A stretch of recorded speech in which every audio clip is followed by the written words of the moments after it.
રાજ્યના માધ્યમિક અને ઉચ્ચતર માધ્યમિક શિક્ષણ બોર્ડની કચેરી ખાતે પરીક્ષા સમિતિની બેઠક યોજાઈ। જોકે આ બેઠકનો મુખ્ય એજન્ડા એ હતો કે આગામી 29મી માર્ચે ધોરણ 12 સામાન્ય પ્રવાહની જે પરીક્ષા યોજાવાની હતી તેની તારીખમાં ફેરબદલી કરીને 28 માર્ચમાં લેવાનો નિર્ણય થાય।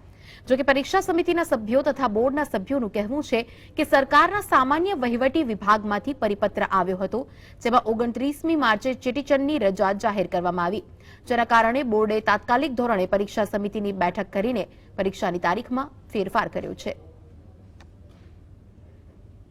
પરીક્ષા સમિતિના સભ્યોની બેઠક કરી અને સર્વસંમતિથી 29 તારીખે ચેટીચાંદની જે રજા અગાઉ પહેલા જાહેર થઈ છે એટલે પરીક્ષાને 28મી તારીખ ઉપર લઈ ગયા। એટલે કે 29મી તારીખે યોજાનારી જે પરીક્ષા છે એ હવે પછી 28મી તારીખે વિદ્યાર્થીના જે તે સ્થળ ઉપર ને સમયે એ જ પ્રમાણે યોજાશે। ટૂંકમાં 29ની પરીક્ષા હવે 28મીએ યોજાશે।